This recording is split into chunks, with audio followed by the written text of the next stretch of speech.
Halo, selamat datang di channel saya, Coin Signal Info. Hari ini kita akan membahas lagi tentang perkembangan dari kripto ya. Dan di sini kita akan membahas tentang Bitcoin, kemudian XRP ya.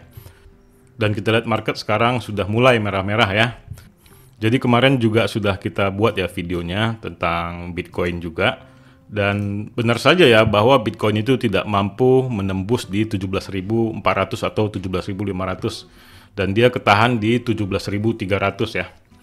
Dan kita lihat juga sebenarnya kalau dari economic calendar, beritanya juga ada yang positif, ada yang negatif begitu ya. Jadi ada perlawanan antara bullish dan bearish begitu.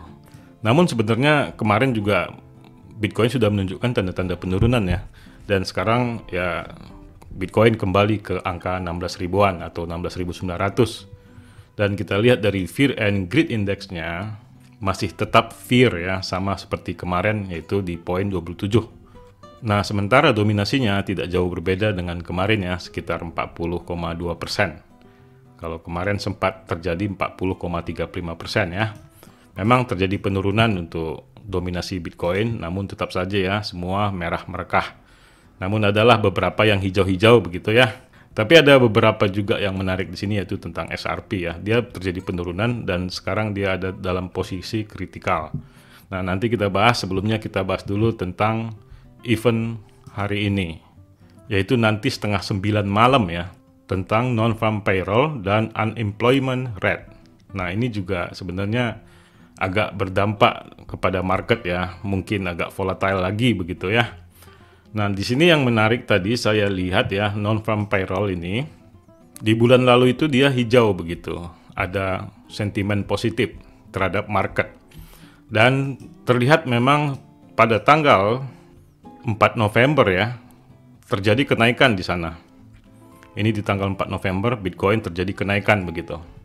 Namun kalau kita lihat lagi di bulan yang lalunya, yaitu Oktober, 7 Oktober, dia sebenarnya sentimen positif juga, cuman agak lebih tinggi 263, sementara yang November 261. Nah, kalau kita lihat lagi di market, dia terjadi penurunan secara perlahan. Jadi kan unik sebenarnya ya, harusnya kan ini naik juga begitu ya. Nah, begitulah market. Kadang-kadang yang kita prediksi bakal naik ternyata anjlok begitu. Seperti halnya kemarin ya, yang banyak orang mengira kalau ya economic calendar yang kemarin itu initial jobless claim positif ya, 225.000, dan ternyata market tetap anjlok begitu, tetap merah begitu untuk Bitcoin. Jadi tidak bisa dipastikan. Padahal di antara semua event ini sebenarnya paling penting initial jobless claim dan core PCE price index.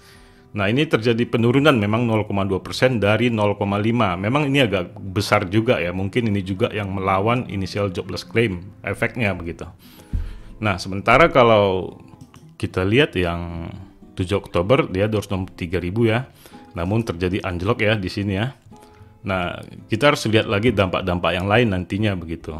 Jadi jangan juga selalu event itu kalau dia sentimen positif, market meroket begitu, belum tentu ya. Jadi ada juga berita-berita yang terkait yang mempengaruhinya. Dan teknikal juga perlu juga dilihat begitu. Nah, untuk saat ini saya lihat memang untuk resisten Bitcoin di 17.500 sangat kuat begitu ya.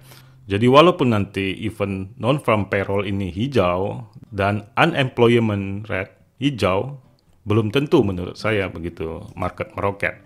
Bisa aja dia akan terpantul lagi dan tidak mampu menembus 17.500.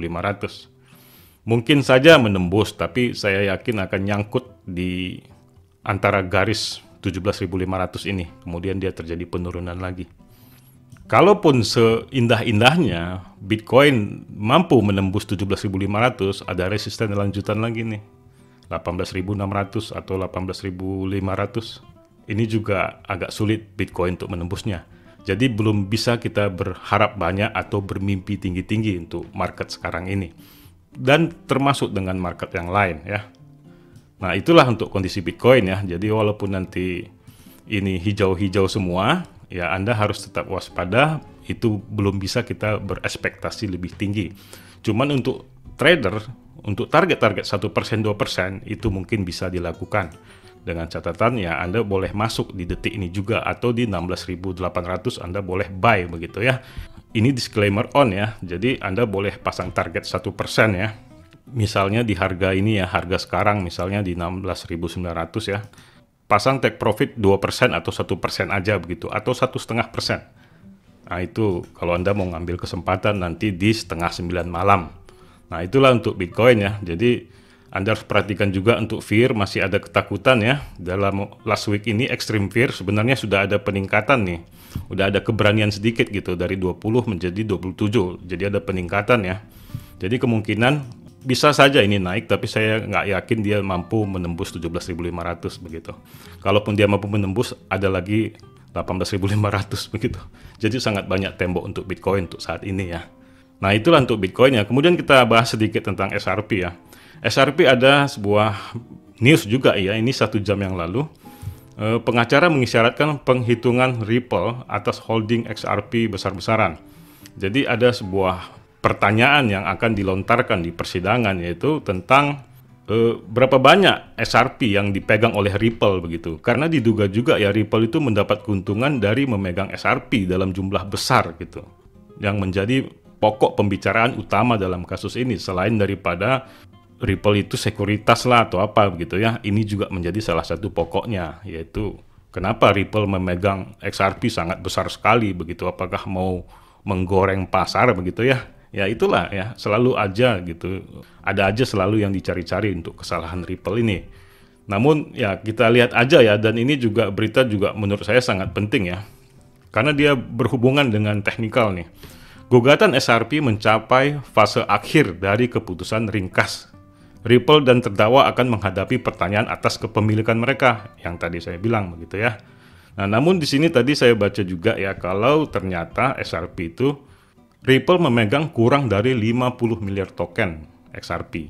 Jadi sebenarnya ini ada penurunan sebenarnya dia memegang XRP itu. Sementara itu ini adalah pertama kalinya kepemilikan XRP Ripple turun di bawah 50%. Jadi mirip-mirip juga nih seperti kasus-kasus yang lain.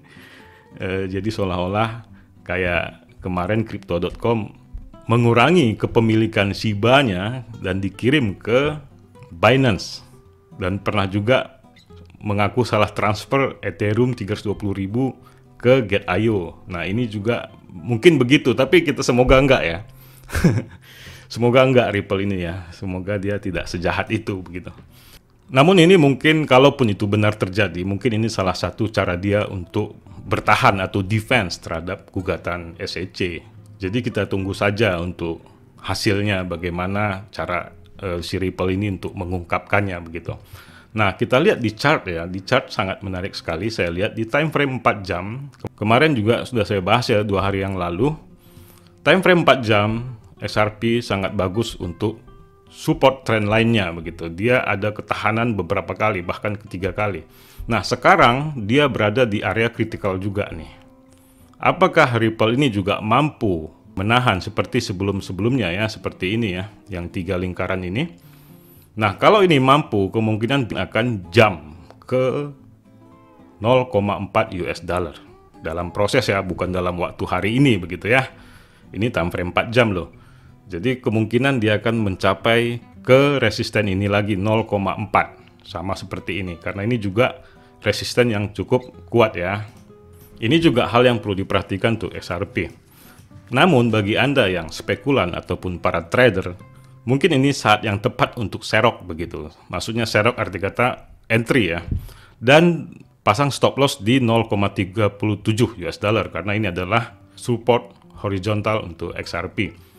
Nah, sementara untuk support trend lainnya, dia sekarang lagi berperang nih.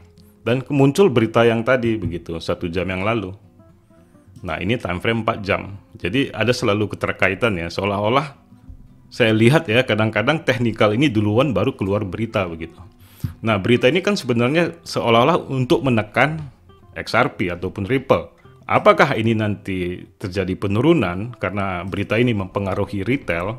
Ya kita lihat saja ya, cuman kalau kita mau mengambil kesempatan yang seperti saya bilang tadi, Anda pasang stop loss di 0,37, jadi dengan target mungkin berada di 0,4 atau di 0,39 ya. 0,4 lah udah pas nih sebenarnya. 0,4 itu sudah dapat keuntungan 5% loh. Tapi kalau saran saya sih ambil 1 atau 2% aja sih. Itu juga udah oke sebenarnya. Tapi ini disclaimer on ya, sekali lagi saya tekankan ya. Saya hanya memberikan pandangan buat Anda ya, bahwa XRP ini terjadi kekuatan yang lumayan sih menurut saya. Dia mampu bertahan di area support trend lainnya begitu, bahkan 3 kali. Nah ini yang keempat kali nih. Kalau ini memang terjadi pantulan, berarti kemungkinan besar kedepannya XRP akan terjadi kenaikan di 0,4, bahkan bisa menembusnya begitu. Tapi tergantung juga dari resisten ini, dan tergantung juga dari news selanjutnya begitu ya, dari cerita yang sekarang ini. Nah ini juga sangat patut untuk diperhatikan bagi Anda para trader ya. Namun bagi Anda para investor ya sebaiknya tunggu dulu ya. Kita lihat juga pengaruh dari Bitcoin juga nih. Bitcoin juga masih agak rentan nih ya. Namun seperti saya bilang tadi ya, Anda sudah juga bisa para trader untuk spekulasi mengambil untung 1-2% sudah bisa lah dengan masuk di harga sekarang begitu. Nah ini disclaimer on juga ya, ini sangat rentan sekali.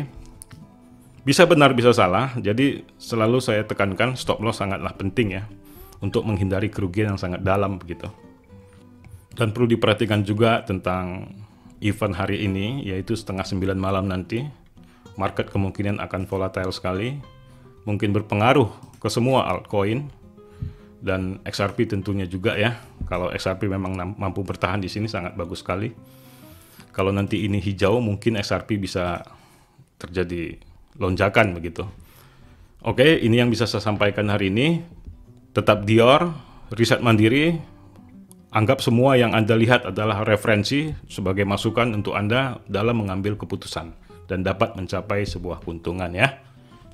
Sebelum saya mengakhiri video ini, saya mau mengundang Anda untuk mendaftar di akun Binance, yang merupakan exchanger atau bursa kripto terbesar di dunia dari segi kapitalisasi dan keuangan reserve-nya yang transparan, dengan total asetnya sebesar 69 miliar US dollar, atau dalam rupiah 1080 triliun rupiah. Untuk mendaftar, ada link pendaftaran di deskripsi video. Dengan mendaftar melalui link pendaftaran di bawah, Anda mendapatkan diskon fee 20% setiap transaksi seumur hidup, dan mendapatkan juga dana Rp100.000 ketika pertama kali mendaftarkan akun Binance. Anda juga bisa mendownload Binance di Play Store dengan memasukkan kode diskon FUBG7SNU dan tetap mendapatkan diskon 20% setiap trading seumur hidup dan dana Rp100.000. Banyak sekali kelebihan Binance, baik dari segi kecepatan dalam trading dan paling stabil, hampir tidak pernah error ketika market lagi meroket. Selain itu juga memiliki banyak fitur seperti staking, tabungan fleksibel, auto investasi yang cocok untuk Anda yang sedang DCA atau dollar cost averaging. Dan ada juga fitur Launchpad dan Launchpool yang pada dasarnya ketika kripto baru launch di Binance akan mendapatkan keuntungan hingga 20.000% yang tertinggi. Tentunya dengan kecepatan tangan Anda untuk take profit. Silakan daftar segera, kesempatan terbatas. Dan Anda bisa tanyakan hal-hal yang perlu Anda ketahui di DM Instagram saya. Dan di akhir video saya ucapkan salam profit.